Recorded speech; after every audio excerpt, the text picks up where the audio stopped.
염소의 머리 위에 깨달음의 횃불을 달고 있으며 염소의 하반신과 남성의 성기 여성의 상반신을 가지고 있으며 날개는 인간의 육신 구속을 벗어나 영원한 자유, 즉 선과 악을 깨닫고 초월한다는 의미를 가지고 있습니다.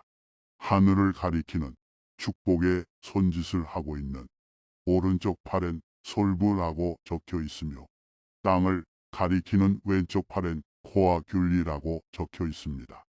타로의 1번 마법사 카드와 5번 교황 카드를 연상케 하는데 이 의미는 하늘과 땅을 합치고 이어주는 의미와 삼위일체 또 만물의 조화를 뜻합니다.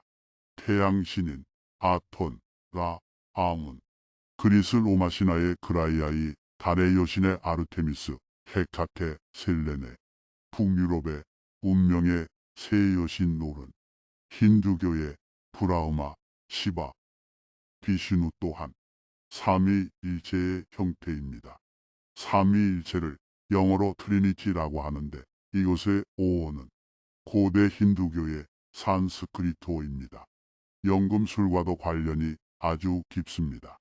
연금술 표어인 비트리올에서 파생된 불일은 지하세계 제어 가능한 형태의 에너지, 지성의 횃불, 마음에 숨겨진 보석, 제3의 눈 무한한 영적 또는 신적 에너지를 의미합니다. 남성의 성기를 감싸고 있는 뱀 2마리는 연금술사이, 신인 헤르메스의 지팡이 카두케우스, 보모세의 지팡이, 수메르의 치료, 역병, 질병, 형벌, 식물, 정의, 지하세계의 신인 올바른 나무의 군주, 민기 시지다를 연상케 하며 무지에서 벗어난 큰 깨달음과 영적 에너지를 의미합니다. 그 주위에 있는 오는 완전성, 즉 우로포로스 카발라의 케테로, 윤회의 무한을 나타내며 카발라 아인소프의 아담 카두몬, 다빈치의 비트루비안 맨 그림과 같은 인간이 신체 하나하나의 소우주를 상징합니다. 검은색 초승달과 흰색 초승달은 음과 양의 조화, 빛과 어둠, 선과 악을 초월한 힘을 뜻합니다. 고대 이집트에서 초승달은 토트이며 토트가 그리스에선 헤르메스로 로마에선 메르쿠리우스로 전승되었으며 지혜를 상징합니다. 염소, 사냥, 수장, 황소는 오래전부터 많은 문명에서 숭배되었습니다. 고대 이집트의 아문은 수장의 뿔을 가지고 있으며 고대 그리스에선 제우스가 되었습니다.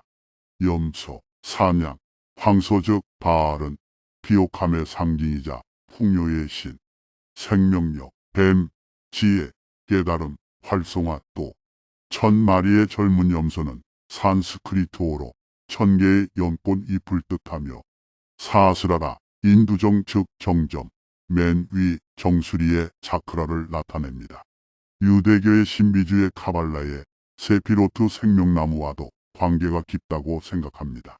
오망송은 동양적으론 화, 수, 목, 금, 토를 맨 위에 꼭지점 외 4가지 꼭지점은 소양의 사원소인 불, 물, 공기, 땅을 나타내며 맨 위에 꼭지점은 제5원소인 정신, 영혼, 신성을 상징합니다. 그러므로 오망성은 영혼, 정신의 에너지와 만물의 조화를 이룬다는 의미입니다. 십자가에 못 박힌 예수와 그 성원을 상징하기도 합니다. 초기 기독교에 영향을 많이 끼친 아우구스티누스가 신국론에 데몬을 악으로 써놓은 게 있는데 데몬의 어원은 그리스어 다이몬이며 다이몬은 선과 악, 양면의 수호신이라고 합니다.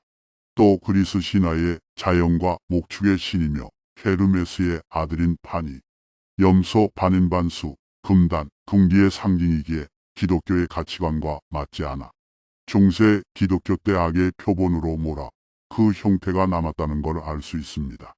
염소는 수메르의 물의 신이자 창조의 신 엔키와 연결됩니다.